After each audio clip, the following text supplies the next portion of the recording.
Hello, my name is Tanisha. Um, I was born in Kansas City, Missouri. I'm the oldest of three girls. Um, I was born in '79, and I think that was a time when there was a lot of changes that was going on in the world in regards to drugs and things like that. Um, my mother got involved with drugs in the early '80s. I was raised in foster care. I went in the system at the age of 7, and I was released from custody at the age of 21.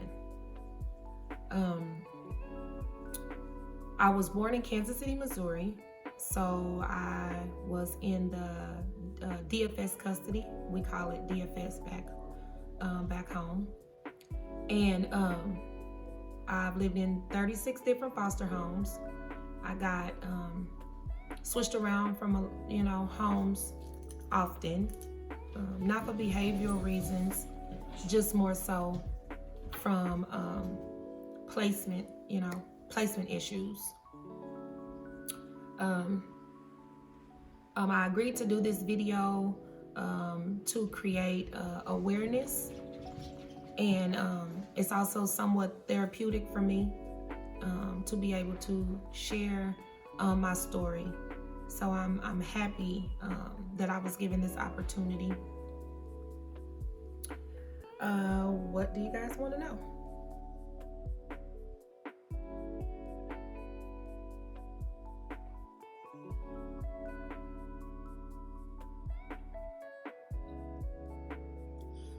I guess I need to start by giving you guys a little background of everything that was going on with me as a young girl. As I stated before, um, my mother got involved with crack cocaine at a in the early '80s, um, and it was like the whole dynamic of our household changed. Um, at first, she was the type of mother that would get up and give us our baths and get us dressed and do our hair, and you know everything was fine. And then she started hanging with a different group of people, and I noticed that stuff started to change. She would be up late at night. She wouldn't sleep. There were a lot of people in and out of the house. um, like it was partying all the time. um, at first it was kind of cool because everybody else would bring their kids too, and we just be all doing what kids do. But then I started to notice stuff like we didn't have food. um, the way that she used to shop and fill up the house with all our favorite treats and all the stuff that we liked, I noticed that started to change. um, she would sleep all the time during the day. It would be hard to wake her up and stuff. And me being the oldest, like I said before, I'm the oldest of three girls. I think I was noticing it more than my sisters were. I believe she started smoking crack when I was about maybe 6 or 7. That's when I started to notice the changes that were going on around the house. So eventually, I remember one thing that was really traumatizing was we had went to buy all of my school clothes for the year, and I picked out all my outfits. I'm gonna put this shirt with this and this and that, and I was gonna be fly, y'all. I was gonna be fly. And came time for school to start, and I went to my closet. First day of school, went to my closet. The clothes were gone, and I'm like, okay, well, where did all my clothes go? Mama, where did my clothes go? Girl, you better get out my face with that. Get out my face. Get out my room. Close my door. So I still had to wear something to school.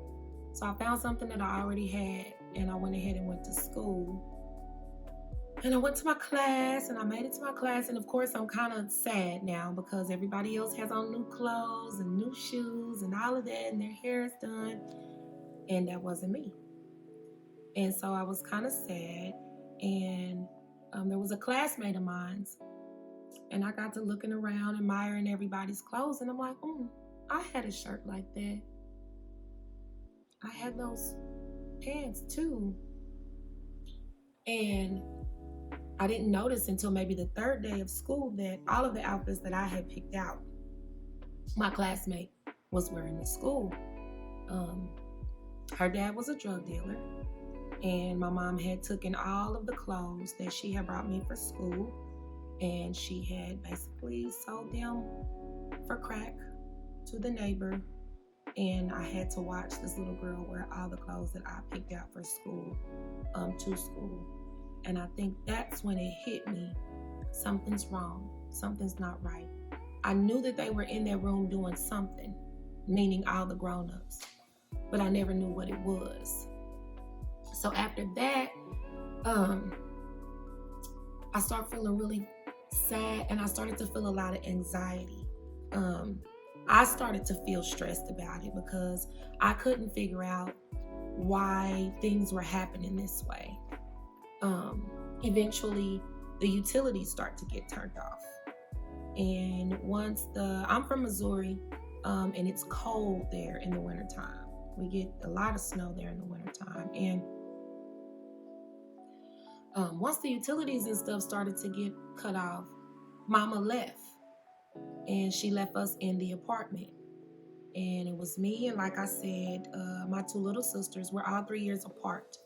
So if I was 7, then one was 4, and one was a baby. And Mama left us there with no food, no utilities, none of that.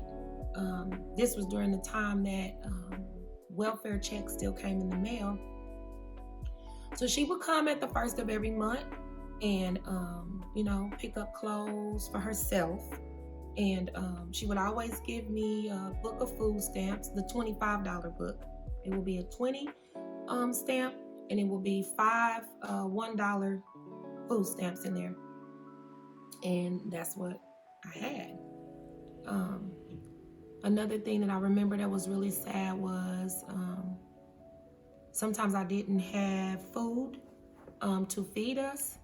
And there was a big mulberry tree. I don't know if they grow here in Texas, but there was a big mulberry tree in the backyard, in the back of our apartment. So I would go pick mulberries, and I would wash them with the faucet outside because we didn't have water inside of our apartment. And this is gonna sound gross, but I would chew up the mulberries, and I would kind of spit the juice in the baby girl's mouth, so that she could, eat too, because she was a baby. I had enough sense to know that she couldn't eat solid food, so I knew I had to chew it up and give it to her that way. And I would take the $25 worth of stamps and walk down to a little convenience store that was down the street and buy stuff like bologna and noodles and stuff. I think by my appearance, me being dirty and my hair being kind of ratty and not combed, I think the store man kind of knew what was going on. My mother was really popular in that neighborhood. There was a nightclub there on the corner down the street too that she would frequent. Wow. She would go to the club right down the street from the apartment that her 3 girls were abandoned in. Wow. So I think the store man kind of knew the gist of what was going on with us. So sometimes he would give me like extra food and extra stuff like that to help me get by. So that went on for about 9 months because we went through all the seasons. I remember it being hot when I was picking mulberries. Then I remember it being cold when we used to have to bundle up under all kind of blankets and stuff to stay warm. So we went through all seasons. Now, I had family. I had a grandmother, I had aunties, I had uncles, but my mother ruled with an iron fist. And when my mama said, shut your mouth, you shut your mouth. She had a belt, she called it big leather. It was a long, thick leather belt. And she would tear you up. So I knew not to call anybody, not to tell anybody what was going on over there in the apartment. And even when they would come and check on us, I wouldn't open the door And I would sit on the other side of the door shaking and crying because I wanted to open the door so bad to get us some help, but I was terrified of my mother, that I would get my butt beat. So I never opened the door. Well, this went on, like I say, we went through all the seasons and it went on. And eventually one of the neighbors, because we would sneak outside of the apartment and go play with the other kids. And they would, ask little questions, where your mama at, and in the midst of playing, not realizing, oh girl, she ain't here. No. So one of the neighbors eventually reached out to my grandmother and told my grandma, okay, so it was a lot of stuff that, happened when my mother got involved with drugs. People moving in, people moving out, us moving with people, us not living with people. And another thing that I remember that was really hard for me was my mother had 3 girls. Like I said, it was 3 of us, but she had a friend that was on crack as well that had 4 boys. And of course, their mother fell on hard times and they came to come and stay with us. And it was at that time that me and my sister, the middle girl, we were molested by the boys.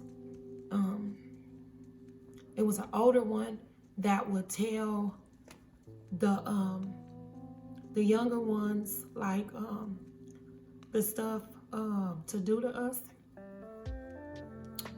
And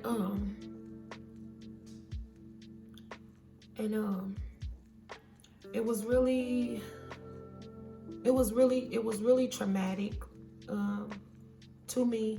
The oldest one, he never really did anything, but he always coached his brother on stuff to do.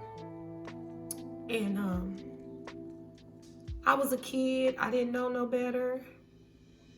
I don't know why I didn't fight. I don't know why I don't know. I just felt so alone and I felt so vulnerable. And, these boys were in our house. And this went on and on and on because mama and her friend would always be gone, getting high. Then when she did come back, I couldn't talk to her about it because it was always, girl, get out of my room, girl, get out of my face. And so that was the gist of that. That's when the sexual molestation and all that stuff came in. It was another time that my mother had, because my mother had a lot of male friends, and it was an older guy. And mama brought him home with her one time, and I was on a pallet asleep, and I remember him touching me and inserting his finger in me, and it hurted. And this was kind of like a man that had been around a lot, so it was very traumatic for me. And this guy used to give my mother a lot of money, like a sugar daddy or something. And so I knew I couldn't tell my mother about it. So that's something that I never told anybody about until I was a lot older. So to fast forward, this went on through the seasons, and mama wasn't there. And like I said, we would sneak out of the apartment and we would play with the other kids in the apartment. And we would play with the other kids in the apartment. And the other kids, where your mama at? Girl, where your mama at? Oh, girl, she ain't here. She ain't been here. And, stuff like that. Naive as a child. So the other kids start telling their mama, Nisha and them in that apartment by themselves. They mama ain't been there. And sometimes when the neighbors would cook dinner for their kids, they would bring food and set it by the door, knock on the door and run away. And we would get to eat food. We would get to eat food those days when the neighbors would do stuff like that. So once one of the neighbor ladies, she finally called my grandma, and she said, them kids been in that apartment by themselves, I know, at least 5 months. And y'all need to get over there and do something about it. So I never forget, it was late one night, and me and my sisters was we was all bundled up. So the neighbor called my grandma and told my grandma, them girls is in that apartment and y'all need to get over there and do something about it. I know they've been in there for at least 5 months now. So it was cold outside, and my grandma came to the door, and they were beating on the door, beating on the door, beating on the door. So I remember it was my grandma and my uncle back, and they was beating down the door. Nisha, I know y'all in there, open that door, open the door. So I finally said something, and I'm like, my mama gonna whoop me, my mama gonna whoop me. She said, no, she ain't gonna whoop you. I ain't gonna let her do nothing to you. You open this door. So I finally built up enough courage, and I opened up the door, and my grandma came in, and she kind of looked around.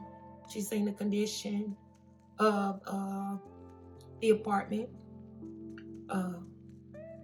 She seen all the dirty clothes and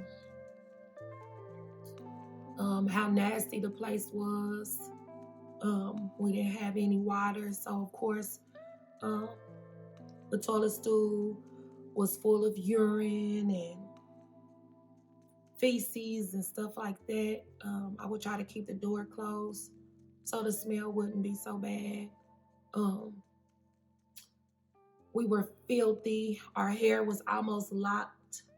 Well, these are actual locks, but our hair was almost locked because it hadn't been combed in so long. Our clothes were dirty because all I could do was take what I had on that was dirty off and basically put something else that was dirty too, because mama hadn't did laundry in so long. The baby girl never had diapers, so I would just find t-shirts or clothes or whatever I could tie on her and make a diaper out of. My grandma was so hurt and devastated when she seen how we was. And she picked us up and she snatched all of us up and she took us with her.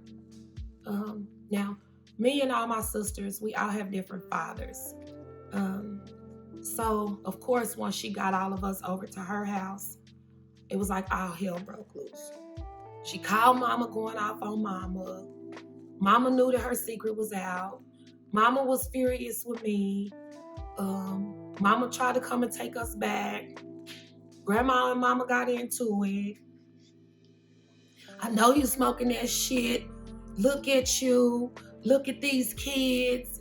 You trash. You a no good mother. I'm not letting you come and get these kids.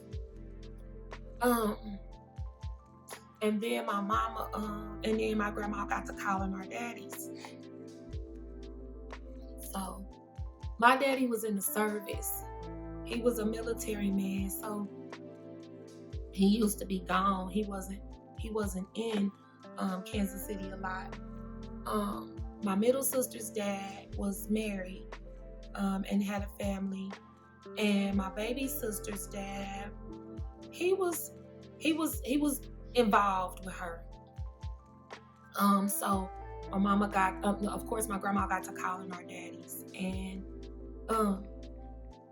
mama and grandma got to fighting and stuff for us back and forth, and mama showed up because my mama, I done told y'all, my mama didn't play, you know what I mean?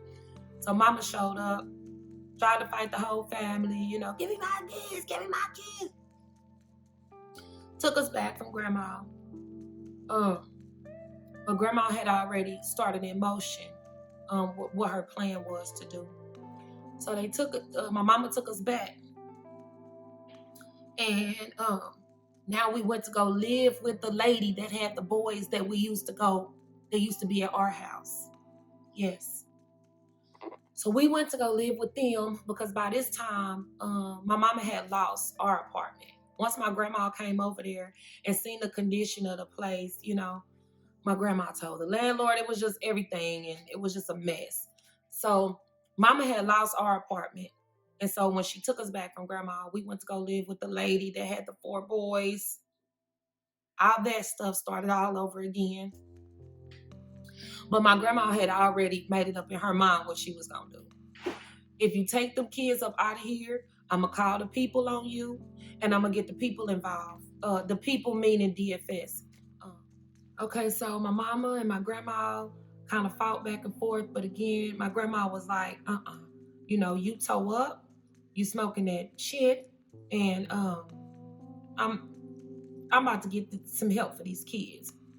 So long story short, we had went to live with the lady that had the 4 boys. All that madness started again. Mama and her still staying gone all day, all night, doing their thing. And by this time, my grandma had called our dads and got our dads involved. So the first one to go was the baby girl. Her daddy came and picked her up. That was real sad for me because it was like, that was my baby. You know what I mean? Because my mama just basically had her and brought her home and gave her to me and was gone again. So I had raised her up to that point. She probably was about a year and a half when we got separated. So she was the first one to go. Her daddy came and took her. And I never seen her again as a kid. So now it was just me and the middle girl. Still at this house with these boys. Going through what we going through, but I had my sister, so I kind of, I had somebody to kind of lean on and cling to. I remember I don't remember the memory of the baby girl leaving. I just know that her daddy came and got her, but I vividly remember when my middle sister's dad came and got her. And that's gonna make me cry. But I vividly remember when he came and got her because he came to the apartment and he was telling her, "Come on, let's go." And I held on to her so tight.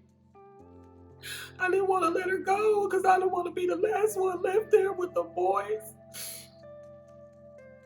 And I held on to her, and I didn't want to let her go. And he was like, "Nisha," he said, "I wish I could take you, but I'm not your daddy, and the people not gonna let me take you." And I watched the car drive off, y'all, and I watched the car till I couldn't even see it no more. And I kept looking to see if it would come back down the block. But it never came back down the block. And then I didn't see her again no more. But like I said, my grandma had already had it in motion there not to keep them kids. So maybe 2 days later, my granny came. She came with my uncles, and she basically was about to tear that place down if they didn't let me up out of there. So my granny came and got me, and she took me. And then that's when I went with my granny. And I stayed over my granny's house for a while. And I was with my granny for about 3 months. And I don't know why, but the people had got involved when my grandma called and told what was going on. And I was a kid, so I don't understand the logistics of everything. I don't know what happened. I don't know if my grandma told them that she couldn't handle the responsibility of keeping me. I don't know why. I just know that I was with my grandma for about 3 months. And then the caseworker lady came. And she told me that I had to come with her. And I was so confused because I was finally thinking that, everything was cool. I'm over here with my granny now, I'm going to be okay. I'm with my family. And then when this lady came, I didn't even know who the white lady was, but when she came, she was like, I gotta come, I gotta go with her. And I kind of was looking at my grandma so confused, like, why you call these people? Why you had these people come take me? Just all of this. And my grandma told me that, I was gonna see her again, and it wasn't gonna be forever and all that type of stuff. So I went with the white lady, and I cried and I cried and I cried, and I kept looking out the window trying to remember the streets we was going down, because I'm like trying to figure out how I was gonna get back to where I was going from. But I finally fell asleep in the back seat. I cried myself to sleep in the back seat of the caseworker's car. And we made it to this, we finally made it somewhere. And by this time, it was kind of later in the evening. I was exhausted because I had cried so much. And I went to go live with this older lady that was a foster lady. She had a lot of foster kids. And I went to go live with her. And I stayed with her for a while. It was cool, but it just wasn't like home. You know what I mean? Because she had a lot of other different kids I had never met, kids I didn't know. It just was different. And they took me in and went to sleep, and I woke up the next day in this place.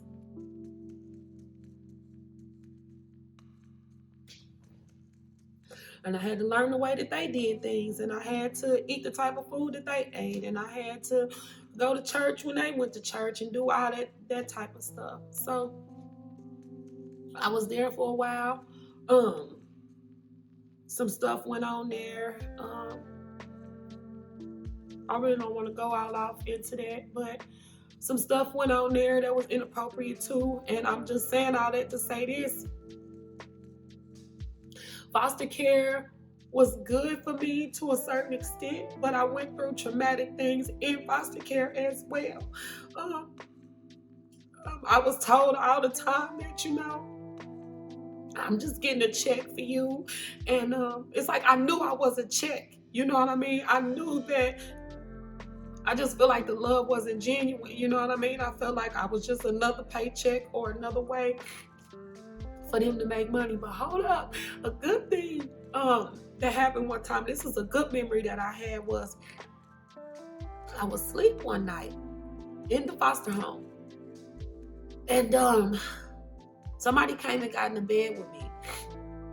But as a kid, I was asleep, I didn't realize it, but you know how you feel somebody get in the bed with you. I woke up the next morning, y'all, and it was my sister, my baby sister, the one that got took when she was like 1.5. It was her. Oh God.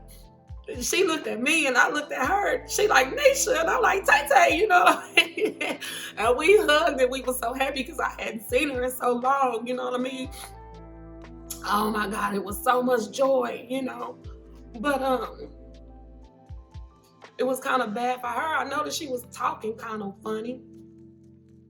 I didn't know what was going on, but her dad was Mr. Fly. He was the drug dealer daddy. And he had eventually started smoking his product, and he became a crack addict. And he lost custody. He started leaving her with a girlfriend he had. And I guess he was cheating on the girlfriend. And the woman got mad because of his infidelity. And she made some real hot malto meal. Scorching hot. And she force fed it to my baby sister when she was about 3. And it burnt her mouth and it burnt her throat and all of that stuff. And that's why she ended up in the foster care system, because at first it was just me. I was the only one that went. But then her daddy started smoking dope, and he was leaving her and stuff and cheating on the woman, and then the woman did that to her. So she came into foster care. And I guess they looked in the system and seen that, she had a sibling that was in the foster care system, and they placed her where I was at. But she came from a big family, and her daddy was the only boy, and he had like 5 sisters. So, them aunties wasn't having that. My sister was not destined to be in the foster care system. You know what I mean? So, I was so happy. We got to spend time together. We was together. We slept in the same bed. We was everything. That was my little sister. And she was there for about 4 months with me. And her people came and got her. So that was sad again. She was leaving me again. And she went to go be with her people. So, like I said, I've been in 36 different foster homes, y'all. So this went on from the age of 7 to 21. So I would live with somebody for about a year or so, year and a half. They'd get tired of me, then they'd ship me on to somewhere else, and I would live over there with them for a while, and then they'd ship me on, and I'd go live with somebody else. Or then my grandma would say she want me, and I'd go live with my people for a while, and be with them for a while. Then grandma will say she tired. Then I go back into custody. So I just did a lot of bouncing around here, there, everywhere. Went to live with an auntie in California for a while. That auntie got involved in drugs. Became mentally unstable because she wasn't smoking crack. She was smoking methamphetamines. Out in California, meth was real big.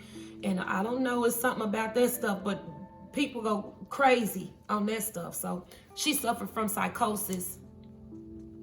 And with me being I wasn't a foster child because I was in a family placement. So, but I still was up under the DFS umbrella. She did some crazy stuff in front of the bus driver. The bus driver reported to the school. The school looked in the system and seen that I was a DFS child. They called DFS in Kansas City.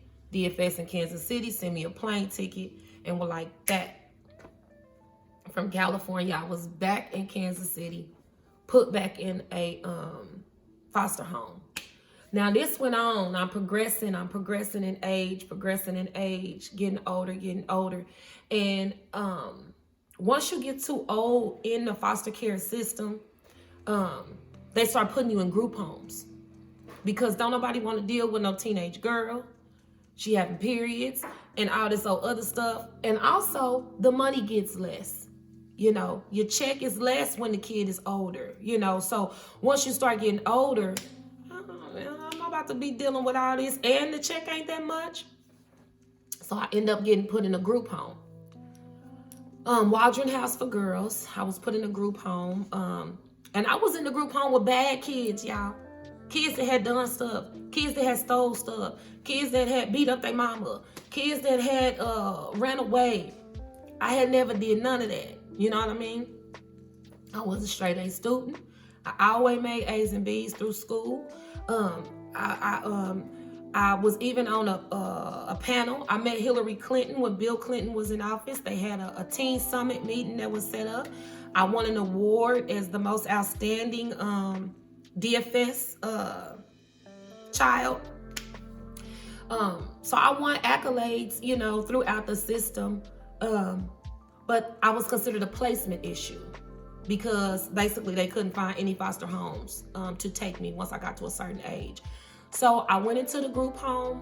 I did well in the group home, went to school every day, continued to make my A's and B's and doing all that good stuff. And now I'm getting to the point where I'm phasing out. I've succeeded in all levels. I'm not breaking none of the rules, but I'm still locked in this group home. So I met this guy. He was older than me. I was like 13. He was 17. Don't y'all do that. I was 13. He was 17. And we fell in love, and I felt like he was my knight in shining armor, and he had a car and all that stuff. So he would buy me clothes, and I was coming home on the weekends because, of course, I was in a group home. You got weekend visits. And he asked his mother if I could start coming to their house on the weekends for my home visits. Oh, rewind. So he used to sneak and pick me up from school, and he would drop me off like 2 blocks from the group home. Don't y'all do that. He would drop me off like 2 blocks from the group home, and here I come walking in like I done really rode the school bus home and all that stuff. But that was like the only way we could get a chance to see each other, because again, I'm 13, he's 17, he about to graduate, and y'all see the age difference here. So he would come and pick me up and drop me off about 2 blocks away from the group home.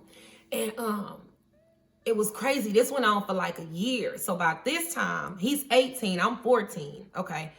And girl, I was coming down the steps at the group home, and it was like 2 chairs that sat like in the office place in the front of the group home. I came bouncing down the stairs, and I looked, and my boyfriend was sitting there talking to the manager of the group home. So I'm shocked, like, oh my God, like, what is he doing? He about to rat me out. He about to like, what? And I'm giving him this eye like, oh my God, you about to get me in so much trouble. He wasn't playing no more. He showed up. He spoke up. He said, this is a good girl. I'm 18. What do we have to do to get her out of here? She does not deserve this. This is not where she belongs. You know what I mean? I love her. I'm like, okay, I crept on back up the steps, let them have their little meeting. You know what I mean? I'm going to let that be. So Miss Hanley, the runner of the group home, she knew I was a good girl. You know what I mean? She knew that I was a placement issue. They just couldn't find nowhere for me to go. You know what I mean? So she got to talking to my caseworker like, look, what are we going to do about this? You know what I mean? We can't just keep letting her sit in here. She's done nothing wrong. You know what I mean? She's worked through all the phases of the group home. There is a family that, is loves her. So they did a home study of my boyfriend's mama and them house, because he was still living with his mama, y'all. So they did a home assessment, and they approved the home assessment. So I got to start going on my home visits to their house on the weekend. So, I'm just really thinking, I got it going on. You know what I mean? Group home didn't seem so bad after that. I done worked through all the phases. My home visits wasn't just Friday through Sunday, baby. I get to go home Thursday through Monday. Anyway, I thought I was the stuff. You know what I mean? So I'm good. You feel me? He buying my clothes, my everything. I'm good. So I start going there for my visits, and start getting closer and closer. And his mother was a very religious woman. I love that family. To this day, I will never stop loving them. Teaching me how to take care of my body, teaching me how to cook, teaching me how to clean, teaching me how to manage a banking account. Everything that I know that molded me into the woman that I am today, I contributed a lot to that family. And they were a foreign family. They wasn't from America. They were from South America, a country named Guyana in South America. So, I got all that soulful, this is how you're gonna do this thing, I got all of that, embedded in me. And they had been married for years, mother and father married for years together. They had 7 kids, 2 boys and 5 girls.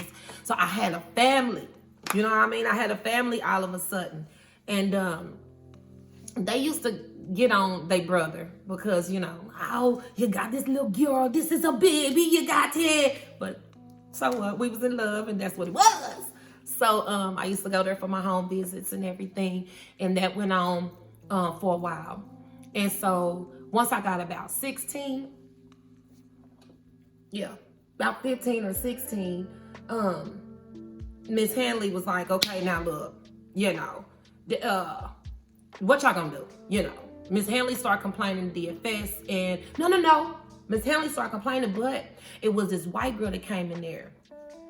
Real slick white girl, white girl that done crimes and been in and out of jail, one of them, I've been in the system, I know what's up. So she said, Tanisha, you need to write your judge a letter So I'm like, write my judge a letter. I can do that. She said, yeah, you can do that. She said, you got a right to write them. She said, they all up in your business. They want to have you come into court for all these different meetings, and you got a guardian and light them, and you got people, whatever. She said, you need to write your judge a letter. I'm going to help you write it, and you need to tell your judge how you feel, and you need to just lay it out there. They can't keep making you sit in here like that.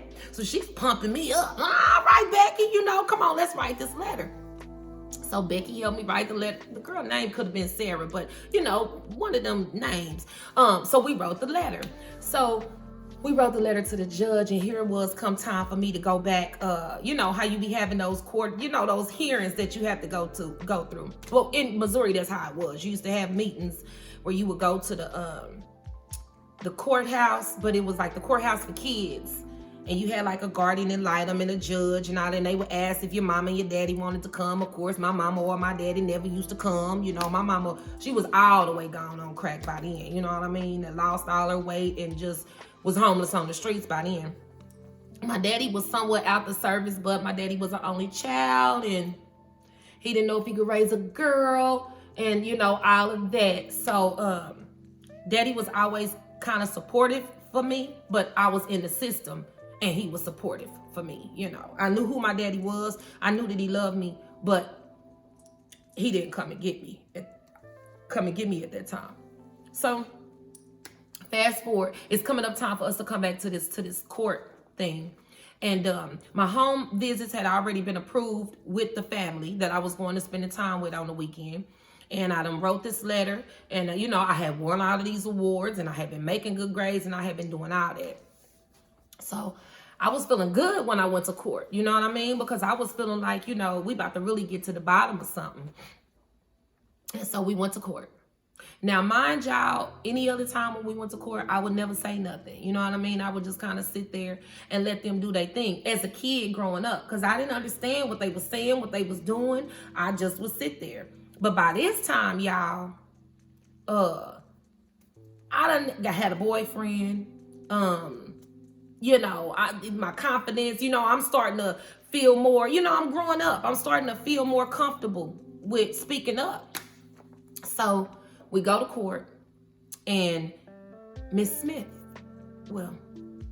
the mother of the family that I was living with, she showed up in court. So I was real, I didn't know she was coming. You know what I mean? And when I seen her walk in, I'm like, okay, what's this all about? You know what I mean?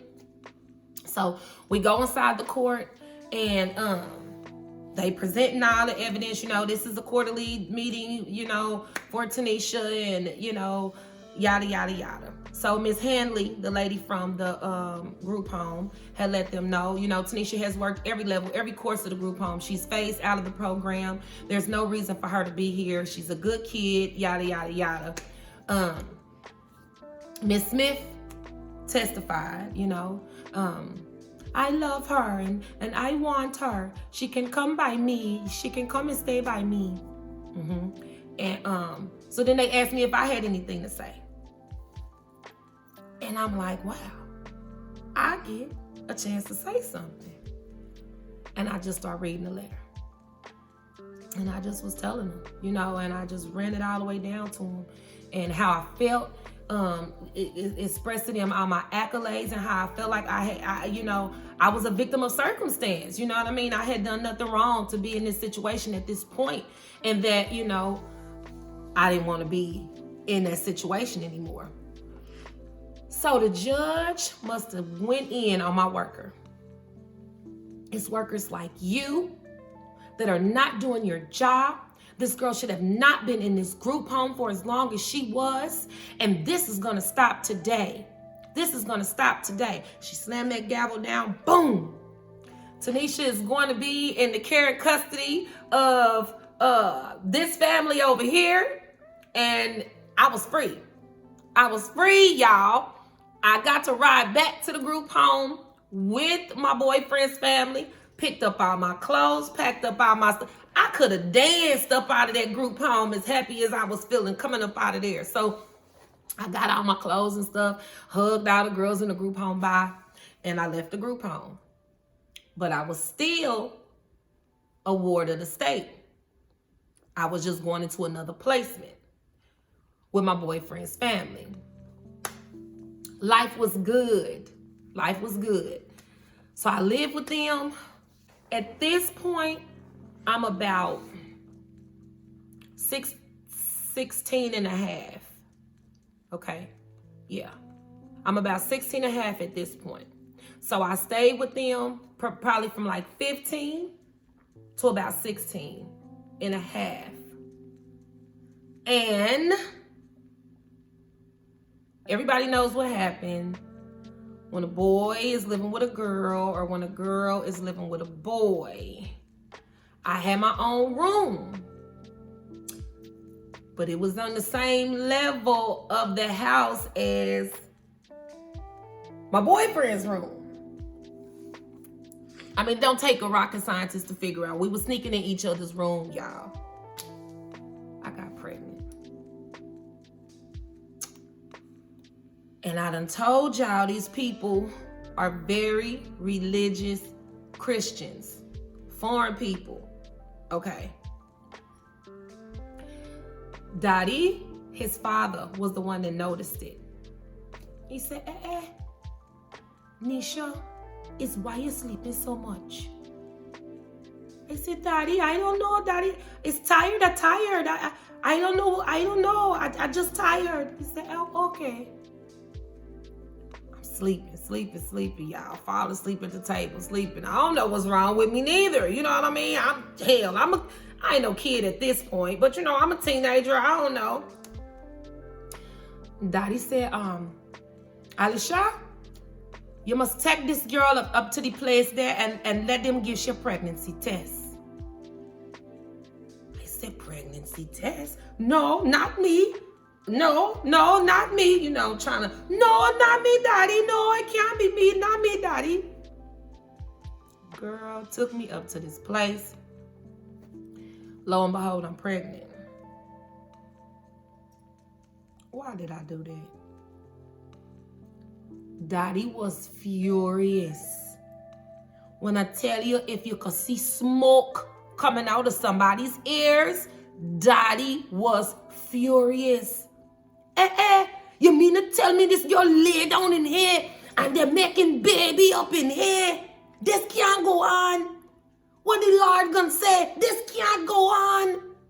Now, the wife was more timid than Daddy was. Oh my guy, Neville, left the girl alone. Leave shit. This is not the time for all of the rowing and all of the thing. Leave the girl alone. So now I went into hiding because I'm pregnant. I'm getting bigger and bigger. You know what I mean? I'm under their roof. What am I gonna do? Daddy didn't want to speak to me no more. He didn't want to make eye contact with me no more. So I'm just hiding out in my room all the time. People from the church come over. I'm sitting there with a pillow, on my stomach, trying to cover everything up. So Miss reached out to DFS and told my caseworker what was going on. And I had to be removed from the placement. And I was put back into the system.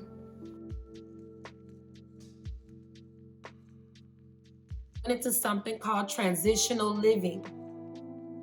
And this was a program where they put teenage kids in their own apartment. And they give you the check that they would have given your foster mother to sustain yourself. So I was given a monthly stipend. I was put into this apartment. I had a little 1-bedroom apartment in a building. It was just a regular apartment building, but it was a lot of little DFS girls or boys, because boys could go in there too, that lived in here. And we were taught how to grocery shop and how to budget budget our money and how to cook, and we were taught how to do those type of things in our own apartment. So I was in transitional living, and the first phase of transitional living, like I said, was in this apartment that they put me in. So I had my daughter, since I was a DFS child and I gave birth to a child, so to speak, my daughter was in DFS custody too, because I was still a stage child and I had a child. So she qualified for her Medicaid and all that type of stuff. And me and my daughter lived in this little 1-bedroom apartment from probably the age of, I probably had her, I had her in February. And then I turned 17 that August. Got me a job, because I'm a mama, I'm doing my thing, got me a job, boom, boom, boom. The next phase of transitional living was like scatter sites. And that was when you done got so old to where, because by this time, I'm coming up on my 18th birthday. I got a job. I go to work every day. I'm making my money. I ain't on no drugs. I ain't on no bull crap. You know what I mean? My daughter always clean. We together. You know what I mean? My baby daddy was always involved with me. You know what I mean? I didn't want for nothing. He helped me with her. His family was very instrumental in the raising of her and all of that. So I had a support system. It wasn't my family. It was his family, but I had a support system. So now it's time for me to find my own house, because you growing up. So when I was 18, I found my first house on my own. And I signed my lease. And, like I said, they were still giving me the check. So I was still going to work. I used the check to help me pay my bills and manage everything. I got me a 3-bedroom house. Dani came over because by this time after I had the baby, he was that, he was that cool with me, Hi, Nisha, you get the good baby hair. You got the pretty little girl here. Everything was fine after I had the baby. I think he just had issues with me being a teenage mother, living in his house, child conceived in his house. What's the church gonna think? What are people gonna think? So by this time, everything came back full circle. I was back good with the family. He came and helped me paint my new house and all this other stuff. I lived in that house from 18 until about 20, about 2 years. And then I found my next house. It was another 3-bedroom in a different area in town. And I was just doing my thing and doing good. And then coming up on my 21st birthday, that's when DFS got in touch with me. And they said that basically I had phased out of the system and that they were going to release me from jurisdiction. I got to keep my medical benefits for I think a year after that. They kept my daughter under her medical benefits for about a year after that. But so at 21, they released me from custody. And I was on my own, y'all. But I had been on my own anyway. You know what I mean? But I was on my own, meaning I was not a stage child no more. I was a grown woman and I was free to live my life and do what it is that I wanted to do in my life. And that was a good day for me because I felt like that part of my life was over finally. And I could close that chapter in my life. I left a lot out, and I told a lot as well. But that is my story. Currently, I'm the mother of 5. I have 2 grandkids. My children are 24, 19, 17, 13, and 10. My grandkids are 6 and 4. I'd like to say that I'm a very successful individual. I live in the state of Texas now. I no longer live in Kansas City anymore. I have a good relationship with my mother. Believe it or not, I love my mother to death. If I had anything to say to kids that are coming up in the system, I want you to know that everything's gonna be okay. I know it don't seem like it. I know sometimes you might feel alone, but I want you to know that there is a higher power that we are governed by. And when you're in situations, sometimes you don't understand that. But I know that God has carried me And God has kept me. And I know that there was a calling that was on my life. And if I would have threw in the towel and gave up, if I would have listened to some of them foster parents that told me I was ugly, I wasn't going to be nothing, I was going to grow up and be a dope fiend just like my mama, if I would have listened to those things and believed that in my heart, it could have been me. History repeats itself. You know what I mean? I've done a lot of research. Addiction is hereditary sometimes. Alcoholism is hereditary sometimes. It takes you, the person, to be bound and determined to not be what you was. And I can honestly say that the things that I went through in life made me the woman that I am today. Because, baby, I'm not going to let you do nothing to mine. My 5 heartbeats, I'm not going to let you do nothing to mine. That's an oath and a pact that I made with myself. I don't know how to be a mama because I didn't have a mama to teach me what to do and how to do it. And I looked all over my kid's body to try to find an instruction manual when I had them. And it wasn't one. I had to wing it and I had to figure it out on my own. But I'm telling you, love conquers all. And love stands alone. And I love my kids. I let love guide me. I do what I feel like is right with them. And I have grown and learned a lot from my kids. You know what I mean?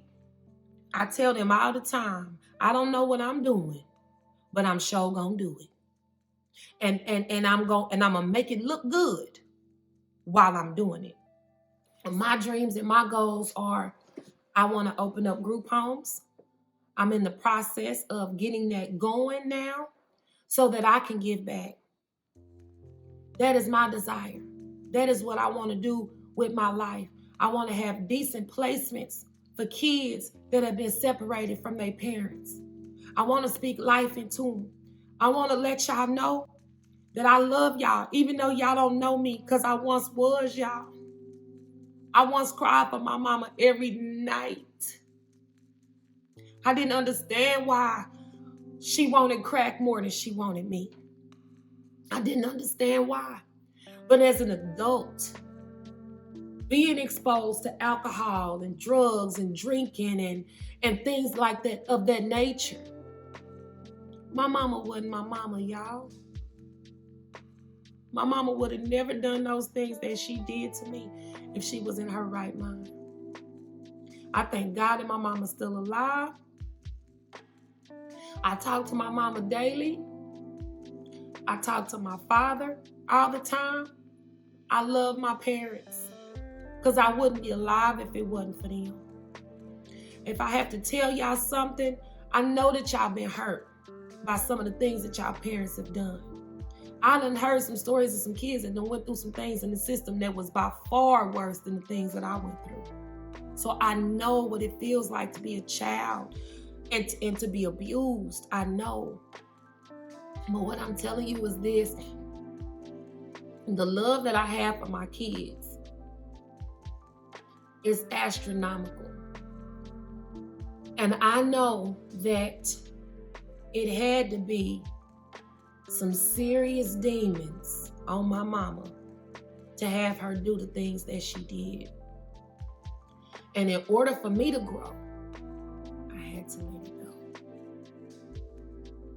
I had to let it go. And I had to forgive her. And I had to put myself in her shoes. And I had to know, don't do that. You might end up like your mama. Don't go over there with them folk. You might end up like your mama. Love on your kids, Tanisha, because your mama didn't love on you.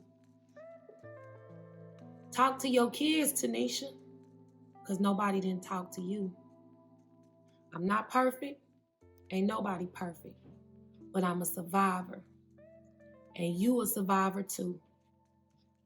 And whenever you feel alone, whenever you feel like you ain't got nobody, you always remember life is governed by a higher power. He's always listening. He always knows your heart. And if you trust and believe in him, you are going to be okay. Again, I like to thank my friend for allowing me to share my story. This has been very therapeutic for me. Y'all done seen me smile. Y'all done seen me cry. Because I go through that, ups and downs and ins and outs. But that's life, you know? And only the strong survive. You feel me? So I gotta be real. I gotta be open. And I gotta tell it like it is. You know what I mean? I made it. You can make it. Whatever other little kids around you can make it.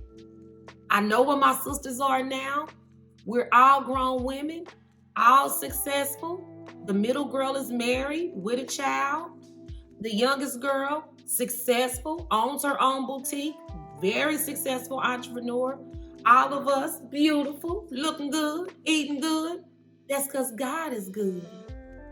And he seen from little kids, he had already planted the seed in us that we was going to be okay. And you going to be all right too. I moved around so much through foster care that getting up and packing up and moving has never been an issue for me. I call myself a American migrant. I'll just get up and go. So I had some girls that I was really close with, and we moved to California.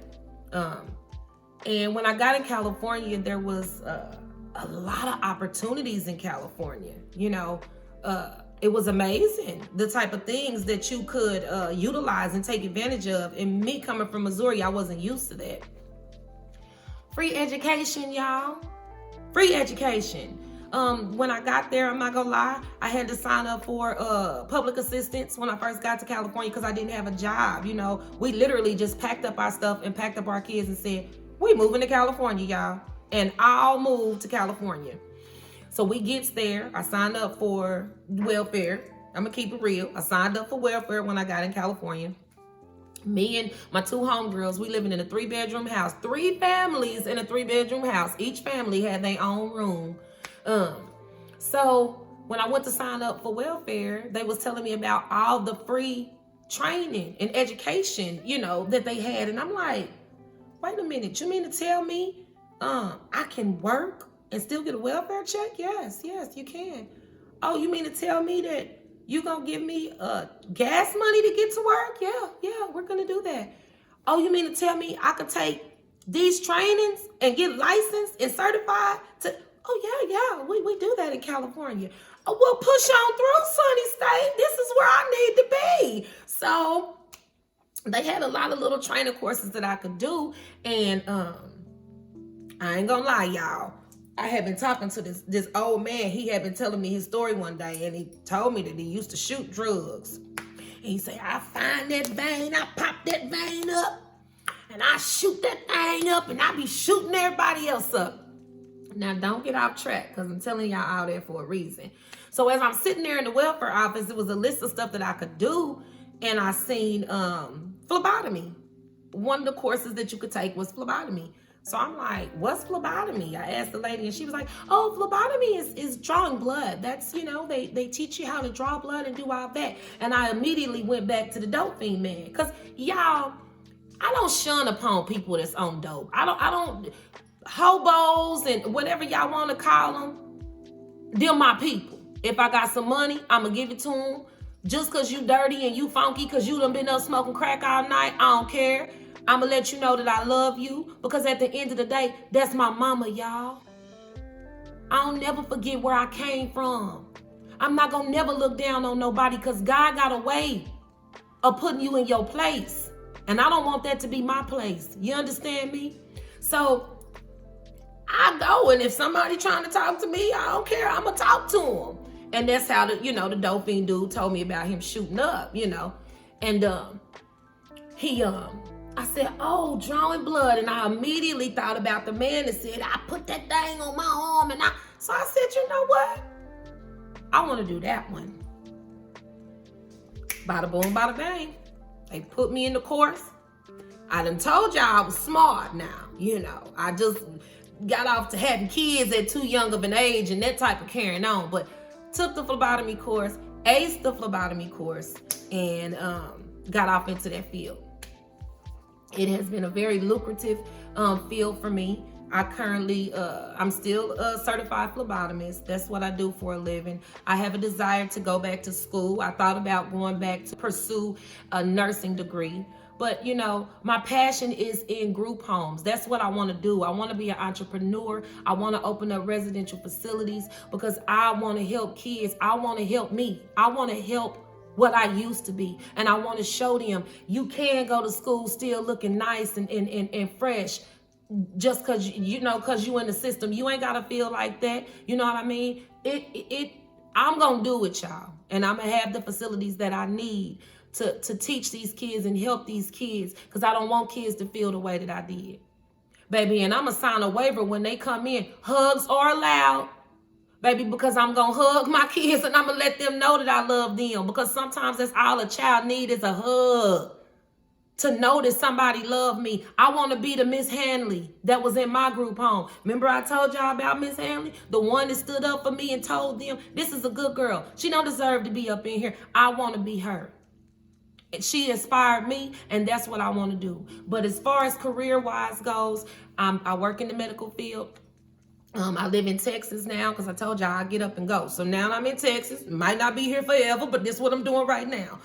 So I'm a successful phlebotomist. I work in the healthcare field. My passion is giving back. My passion is healthcare. I tried other things. That's not for me. I got to talk to people. I got to touch people. I got to help people. You understand what I'm saying? I have to be able to communicate with people. That's my thing, because I know that I have a purpose in life. You know what I mean? And I feel like it's through my hands. Warm touch sometimes, just let people know it's gonna be okay. And it's very fulfilling for me. It was a lucrative opportunity for me. Entry level, it's not no whole long course to where you just tied down to the school. It's something that's a good entry level course for people that I say if you into the medical field, it's a good entry level thing to get your feet through the door, and it will be lucrative and you will be able to sustain yourself and make good money doing it. I make good money doing what I'm doing, but of course I've been certified since 2008, so I've been doing it for a while. So I make good money doing what I'm doing. That's what I do career wise. I'm a phlebotomist. I believe that everything I went through in my life kind of molded me to be who I am today. And as you can guess, with me being in 36 different foster homes, I've had to live with so many different people, and I had to adapt quickly. You know what I mean? Because sometimes I will be living somewhere and by the next day, I'm living with a whole nother different family, a whole nother different bedroom, a whole nother different set of rules. I've lived with Jehovah's Witness. I've lived with single mothers. I've lived with abusive couples. I've lived with foreign people.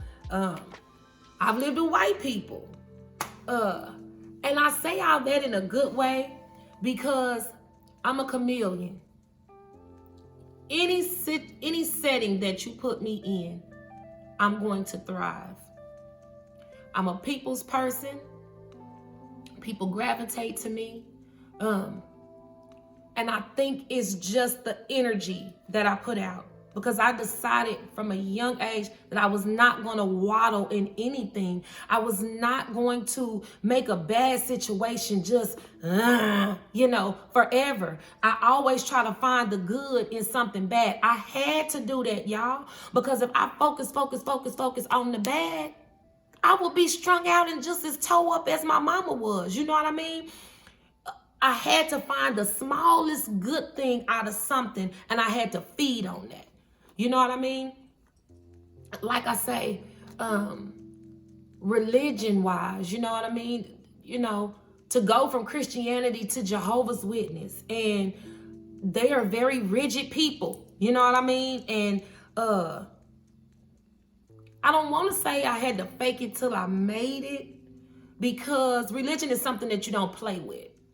So I did learn a lot about Jehovah, and believe it or not, I seen that it was kind of parallel. You know what I mean? A lot of the teachings were parallel with Christianity, Pentecostal. You know what I mean? So that just really showed me that there is a higher power. No matter what, what umbrella it falls up under, it just goes to show me that, there is a higher power that is governing all of us. But I wanted to make sure I said something about that, because I know that being shifted around through the system is very common. You know what I mean? The likelihood of you getting with a family that's going to take you when you little and keep you all the way to when you grown is slim. You know what I mean? I want to just try to teach y'all and let y'all know, in that sense, embrace it if you can. Make sure you learn something out of whatever household that you go through. Make sure you learn, because it's going to help you be more flexible as an adult. When you get out in the workplace, you're going to know how to work with different cultures. You're going to know how to deal with Rebecca when she's being a little extra. You're going to learn how to do that. Then you're going to know how to be hood when you with Tyrone. Like, what it do? What's up? You don't want this. You feel me? Whatever you put me in, I got you. You understand what I'm saying? And I'm here with you. And I learned all that from being shifted around and pushed to and fro. You know what I mean? I had to learn how to swim in whatever kind of water they threw me in, from a swimming pool to an ocean to some dirty lake water. I'm going to swim through that water and I'm going to make it to land, because that's all I knew how to do. I longed my whole life to get back to land, which was my family. And it never happened. So it just made me more durable, more pliable, more flexible in life. You know what I mean? Find a way to find something good out of whatever negative, y'all. I don't care how small it is. It could be your foster mama make the best spaghetti. Baby, and spaghetti day is your day. Do you hear me? You spaghetti day. Spaghetti day. You know, you make it and find some joy in that spaghetti day. You understand what I'm saying? If don't nothing else make you happy, on Wednesday you gonna get that good spaghetti that Miss Smith gonna make, and it's gonna be good. You understand what I'm saying? So find a way, y'all. That's what kept me going. You know what I mean? Because I cried so much that my tear ducts was dry. I didn't have no more tears. After you cry so long, you realize, it's time to do something different. I learned that from a young age. You understand what I'm saying? I raised kids. At 7, I was raising kids. You know what I mean? So, like I said, mine didn't come with no instruction manual, but I knew how to wing it. And you gonna know how to wing it too. Don't let your situation just bury you and consume you, because life is worth living. You don't want to find yourself in the same situation that your mama and your daddy was in that caused them for you to end up in the system. You understand what I'm saying? You have to find a positive in everything.